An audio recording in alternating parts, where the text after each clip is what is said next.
Glad to see everyone here today. If you're a guest with us, just want to extend a welcome to you as well. There's churches that you could be visiting, other things that you could be doing, and just want to extend a special welcome to you, and thanks for being with us today. I love this time of year because it's really a time of year in which new rhythms take place. It's a new season. Kids are back in school. You're heading forward to something new. You're on the verge of something exciting, and people are starting to come back from summer vacations, and there's an energy, there's a vibrancy in this type of a year. And one of the things that I want to do as we get into this season, into this next really school year / calendar years, I want to challenge us all for the next couple of weeks to really just get out of our comfort zones, to take steps into who God has really called us to be, and really get past our normalcy and dive into a greater influence wherever it is that He has placed us. And so for the next 3 weeks, we're going to start a series today that's called Be Rich. Now let me tell you what this series is not. If you know me, if you kind of know some of my theological leanings, you know that I don't subscribe to this like get rich, be wealthy, healthy, prosperity type of a gospel. This is not what this series is about. Be Rich has something to do that's so much more. It's about being rich in this abundant life that we already have. Just about 2,000 years ago, the Apostle Paul wrote this letter to his young protege, Timothy, a young pastor, and he writes this in 1 Timothy chapter 6. He says, "As for the rich in this present age, charge them not to be haughty, not to be proud, nor to set their hopes in the uncertainty of riches, but on God, who richly provides us with everything to enjoy. They are to do good and be rich," hence this is where the name of the series comes from, "in good works, to be generous and ready to share, thus storing up treasure for themselves as a good foundation for the future, so that they may take hold of that which is truly life." Sometimes we think being rich is about gaining wealth. It's not about how much we gain, but how much we give. That's where true life really occurs. I came upon this fascinating website this week, www.globalrichlist.com. And what you can do on this website is plug in annual incomes, and this website will actually rank you amongst the richest people in the entire world. So according to surveys, when it comes to both median household income and per capita income here in Chester County actually ranks as number 1 in the state of Pennsylvania, number 25 in the entire country. So when I went off and we were launching Mission Community Church, I was eyes deep in demographic information for Chester County. So I started plugging in some of the medians and averages for Chester County. So listen to this. The median household income here, Chester County, is $90,000, $90,500 to be exact. Type that into your global rich list. Out of about 7.4 billion people on the planet today, plug in that dollar amount income, that would rank you as the 5,567,127th richest person in the world. Now that sounds really high, but if you put that into a percentage, that makes you the top 0.09% of the richest people on the planet. Now, I know there's lots of things that you also have to consider, mortgages, student loans, consumer debt, all of this stuff. But if you're looking just solely on income alone, we are amongst the richest people on the face of the planet. The per capita income in Chester County, so the average income for an individual in Chester County is about $41,251. Plug that into my calculator. That ranks you as in the top 31 million richest people on the face of the planet, or 0.52%. Kind of staggering when you think about that for a moment. So when Paul writes to Timothy, as for the rich in this present age, he is talking very much to us today. But he's not only talking just about, wealth or financial security or the amount of assets that we have. He's looking on really much more than that, although that is included, our financial prosperity.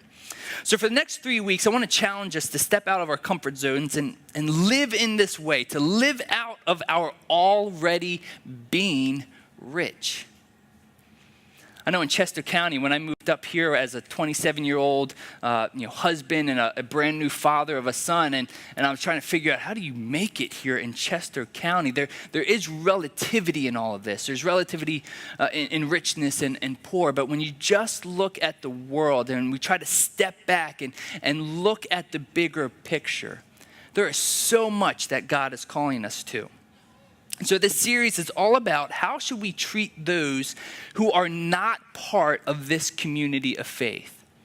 A lot of the things that we're going to talk about today, yes, do apply with our interactions with one another here in this room, but it's more so those outside of this community of faith, this church. How do we extend to the world? How do we influence the culture and the community around us? Because here's an overarching point that I want us to hang on to for the next 3 weeks. That everyone matters to God, even when God doesn't matter to everyone. Everyone matters to God, even when God doesn't matter to everyone. Even when people are doing their own thing, living their own lives, completely destroying everything about them. No regard for the people or no regard for God. They are very valuable and important to God. So for the next 3 weeks, we're going to focus on these 3 ideas of love, service, and giving. But it's not to execute on ourselves here. It's to execute on the people out there.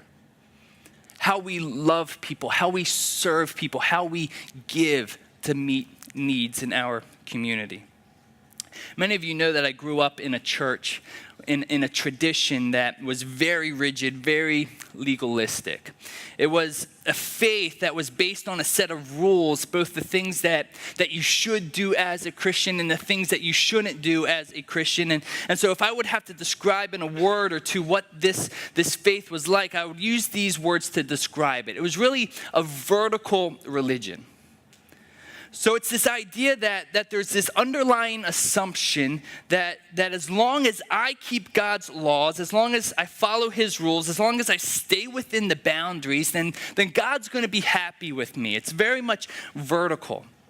There will be times when he's upset at me because of something I did, or there's going to be times when he's proud of me for something I did that he wanted me to do. In 2005, there was a great book written by 2 sociologists, Christian Smith and Melinda Denton.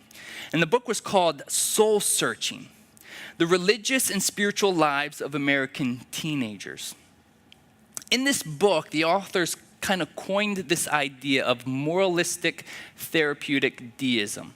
If you've been with us for the last 2 years almost, you've probably heard me use this term before, moralistic therapeutic deism. And really it's the idea that central to living a good, happy life is being a good, moral person. That the more good you do and the better off you are. And it maintains that there is a God that's, kind of somewhere up there in the sky. And as long as, he exists and he created the world and he sets everything in motion, he puts this kind of moral code for us to live by. But he's not that necessarily involved in our everyday affairs or everyday lives. And so he's kind of up there. It's this whole vertical religion idea. Now, for me, growing up in a Christian context, this book just resonated with me. I was a few years removed out of high school, and I was struggling with now being independent and trying to work out my faith on my own. And, is it really just a set of do's and don'ts? And it spoke to exactly what I had grown up in. But for me, as I grew up in that, the lines became kind of blurry. Like we knew what was, the obvious sins and the things that we should do. And it's also kind of blurry because the church and the school that I grew up in, they preached a salvation by grace through faith alone, that it's only because of Jesus. And so there's no amount of good works that could get you into heaven. But once you were in the faith, if you didn't live by these set of rules, or you did things you weren't supposed to do, then you would risk being even falling out of the faith. We use the term backsliding. Oh, he's backsliding. He's backslidden. Well, what does that mean? Backsliding.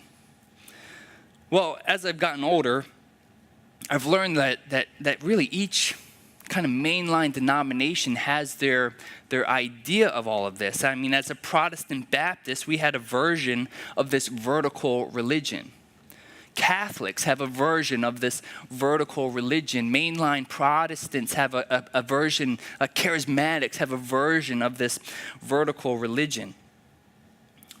When you are in this type of tradition, in this type of a mindset, it ends up leading you to asking this question. Okay, so what is a sin?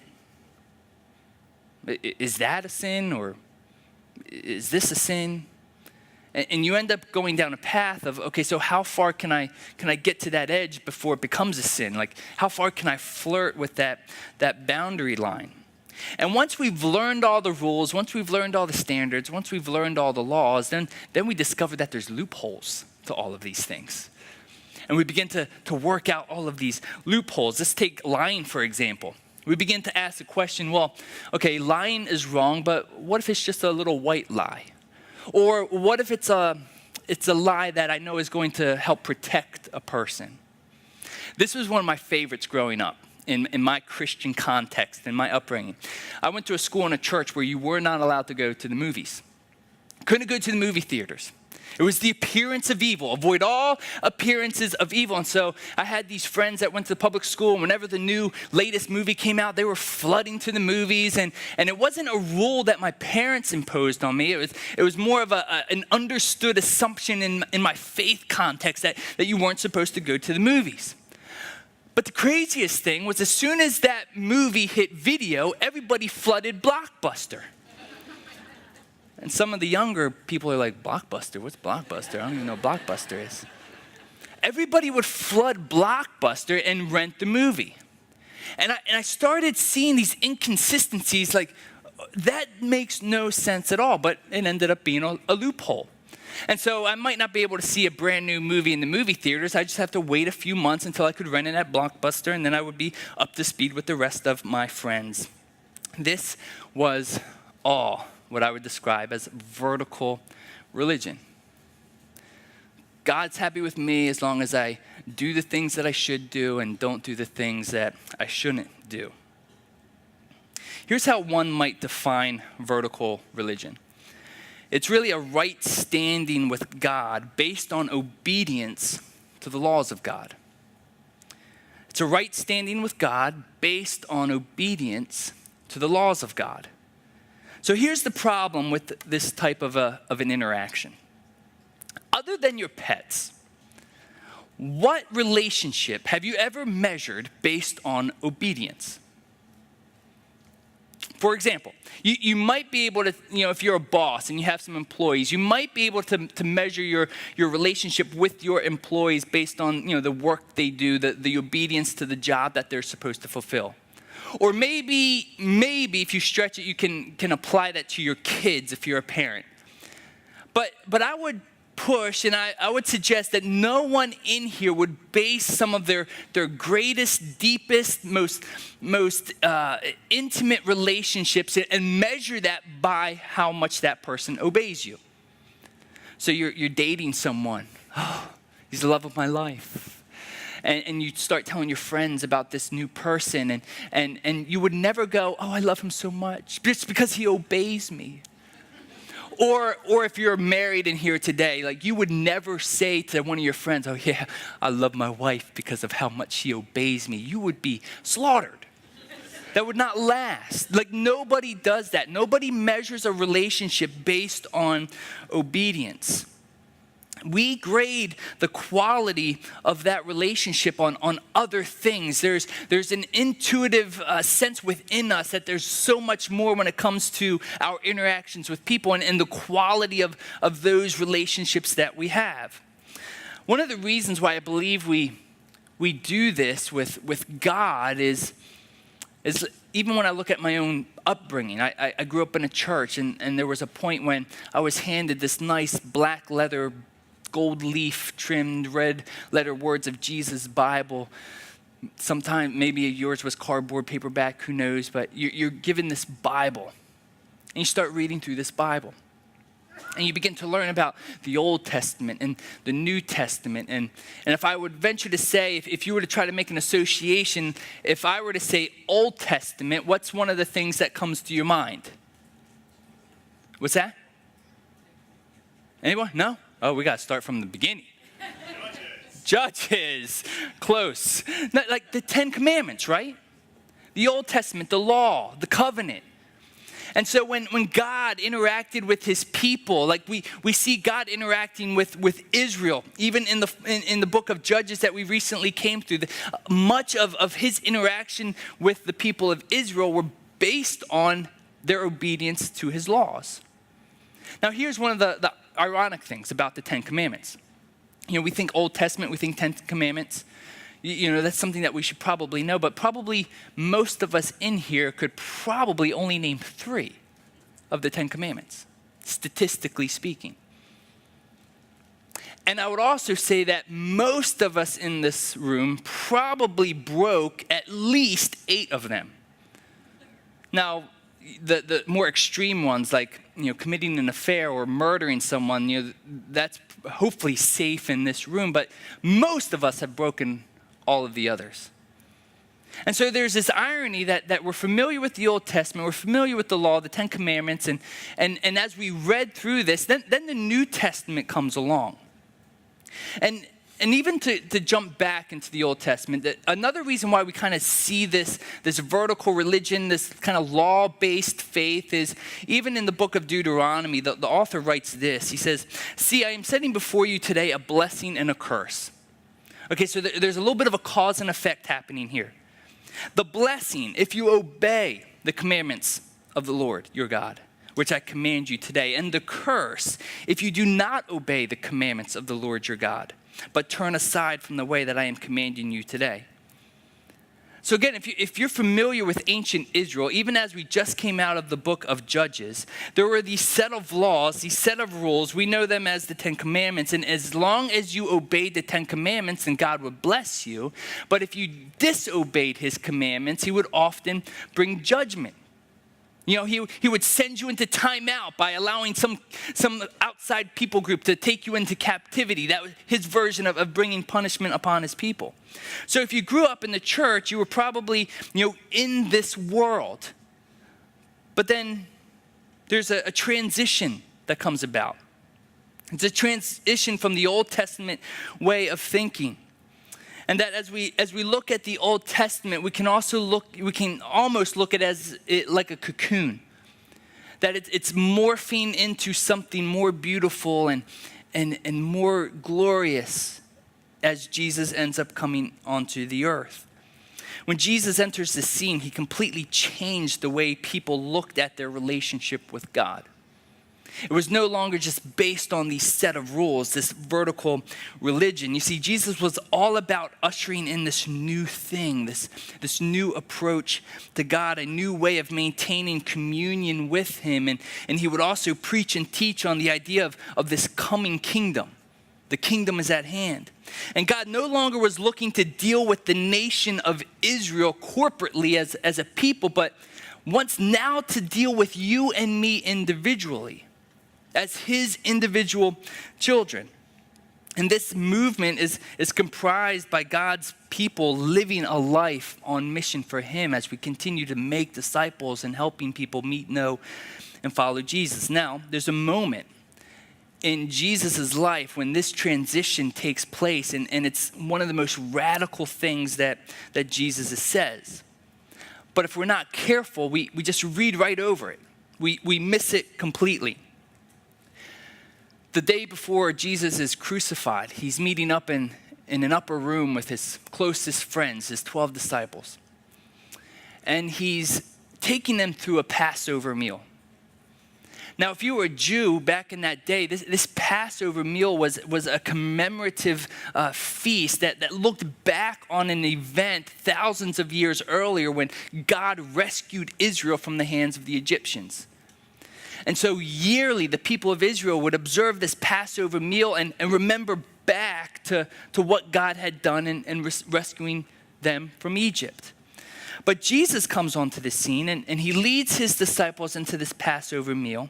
And this is where it gets crazy.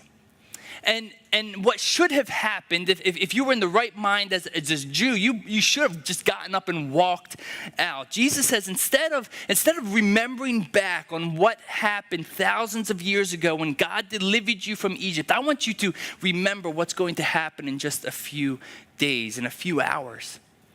That I am ushering in a new covenant. That my blood is going to cover the sins of the entire world. That the Old Testament has served its purpose, that I've come to fulfill that Old Testament law, and now I'm here to do a new thing, to bring about new life. And it's right here in this moment that the tables turn and this new ethic takes over. It's not about law anymore. It's not about this vertical religion. It's right here that Jesus says it's all about a horizontal relationship. A relationship that's not just for the nation corporately, for the people of God corporately, but a relationship that's for you and for me individually. And it's a relationship that's no longer based on obedience to the laws of God. No, this time, this horizontal relationship is a right standing with God that's based on our love for others. It's measured in how we love other people. This was a huge shift in thinking for the people in that time. It's even a huge shift in thinking for many of us today, especially if you grew up in a similar context as I. To think that my relationship with God didn't boil down to a set of do's and don'ts, but rather how I treated other people, completely floored me. As I went out and became more independent, as I wrestled with my faith, and as it started to become my own and not one that was imposed on me. For some of us here today, we're still living in that Old Testament mindset, that old covenant mindset, that as long as I keep these rules, then I'm okay with God. And it almost makes it easier for us to judge other people. Because as we see other people and we see them not maintaining the laws and doing what's right, then it makes us feel better about ourselves. It's this whole idea of this moralistic, therapeutic deism that we feel good about ourselves as long as we keep these rules intact. Well, Jesus says another thing, that even before he went to the cross, he's being tested by these scribes. And he says this in Mark chapter 12, that the most important law is this, that you shall love the Lord your God with all your heart and with all your soul and with all your mind and with all your strength. This is what you can boil down, this whole idea of a horizontal relationship, love. That our relationship with one another is based on the love that I have for you and giving of my own self for your good. But he goes on and says this. You know, if the most important is to love God with all your heart, soul, mind, and strength, then the second is this, that you shall love your neighbor as yourself. This was earth-shattering. This was revolutionary during that time. Sometimes it's easier to know what the rules are and to live by those set of rules.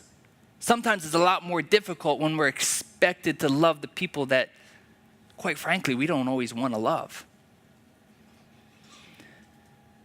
Here's a guy that followed Jesus day and night for 3 years.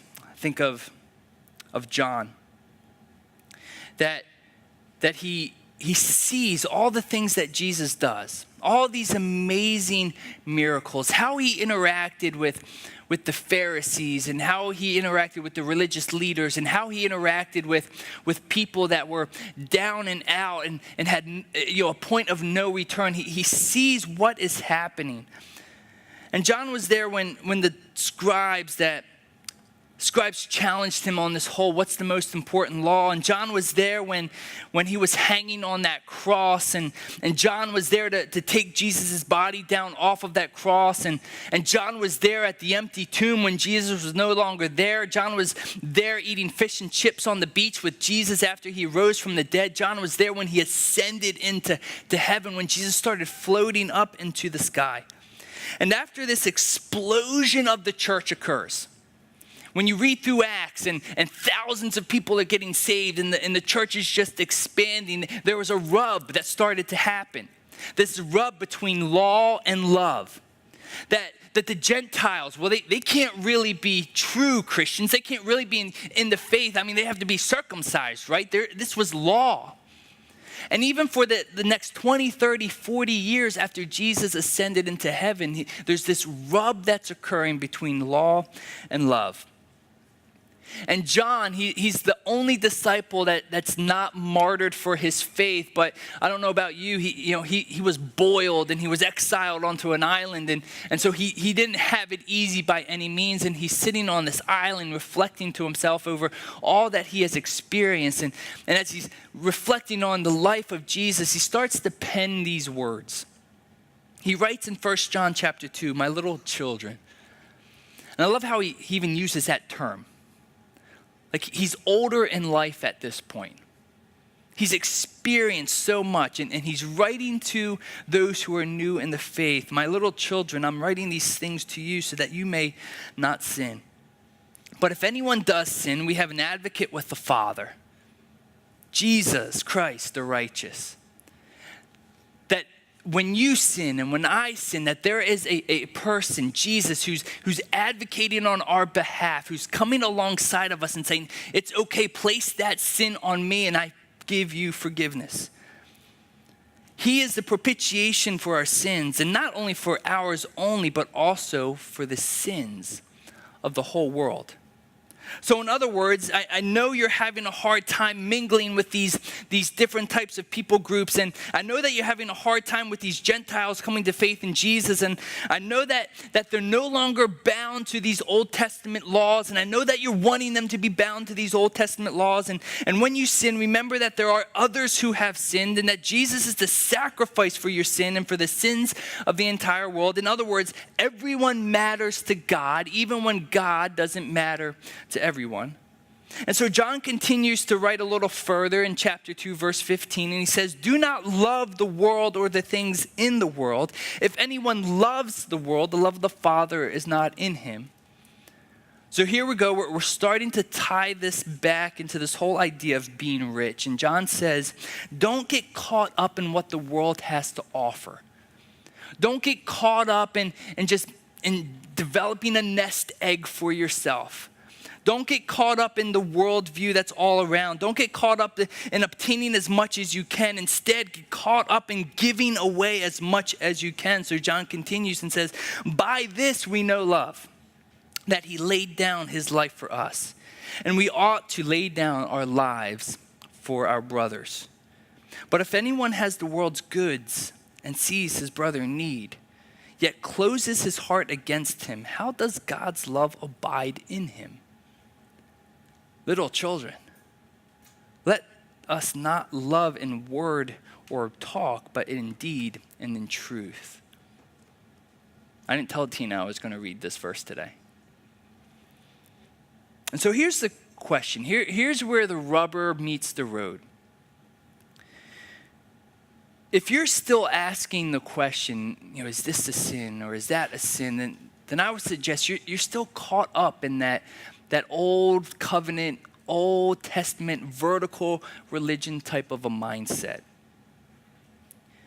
But Jesus came to launch something new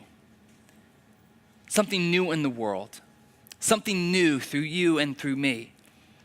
and unleash a completely new kind of movement, a movement that's not modeled after, or a movement that is modeled after his own love for us. For God so loved the world that he gave his only son, that whoever believes in him should not perish but have eternal life.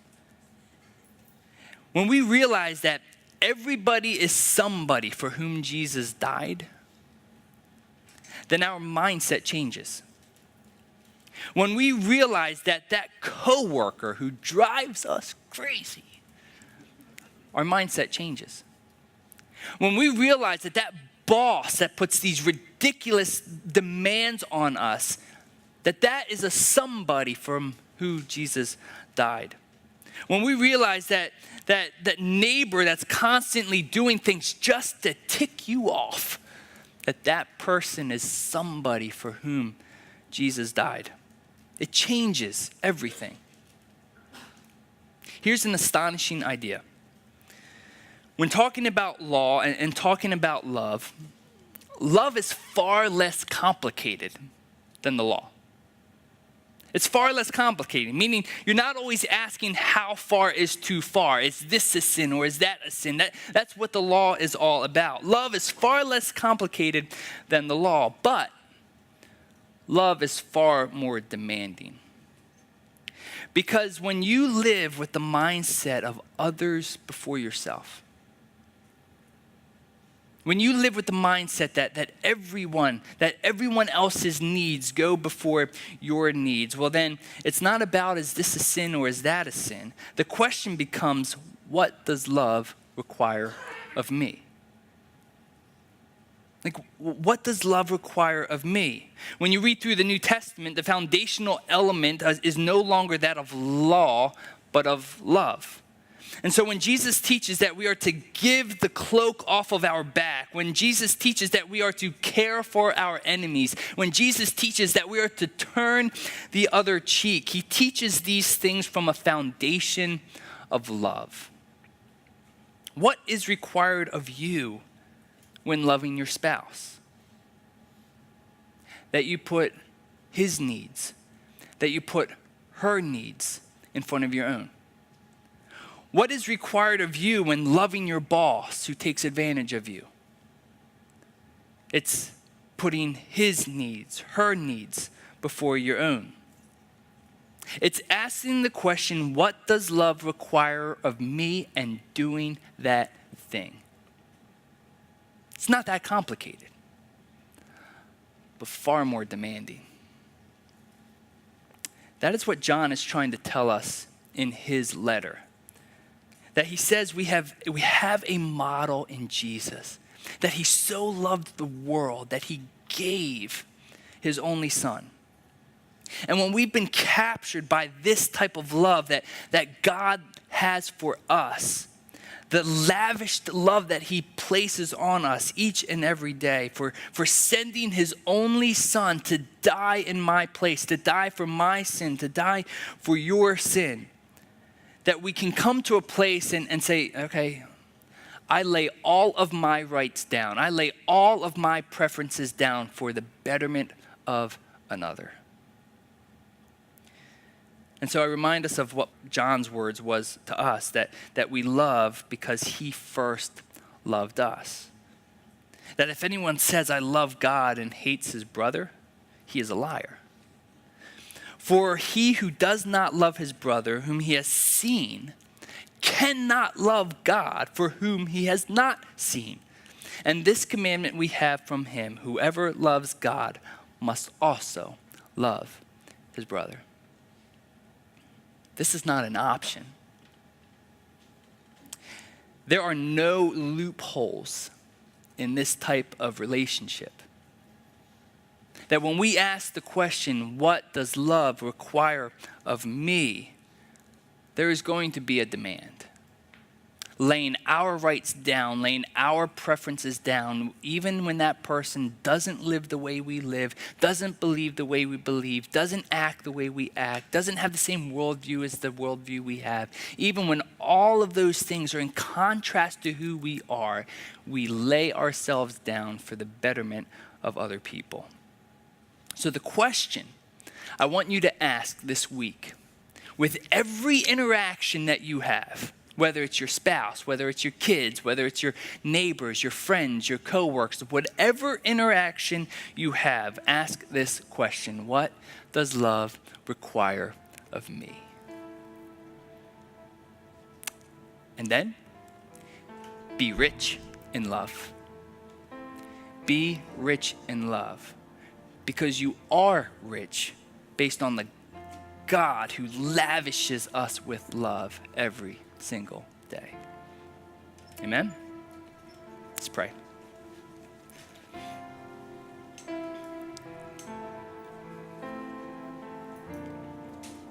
Father, for each of us, this is going to be different. We have different relationships. We have different circumstances. We have different contexts in which you have placed us. And so would you first and foremost continue to remind us of just how much you love us? Continue to remind us of the mercies and the grace that you lavish upon us each and every day. And so we praise you for the good God that you are, that you would send your Son to die for our sins. That you're no longer just a big man up in the sky hurling down lightning bolts, but you are a God who wants to have a relationship with us, an individual, personal relationship with us through your Son, Jesus. You're no longer just this transcendent person thing out there. You are very much intimate. And so as we get a picture, a grasp, a taste, an experience of your love for us each and every day, would you help us to walk in that love, to be rich in that love, and to express that love to those around us? Help us to be a people who are rich, and not in just gaining wealth, but that we realize we truly are rich in your Son, Jesus, and that we give that richness away to others. In Jesus' name we pray. Amen.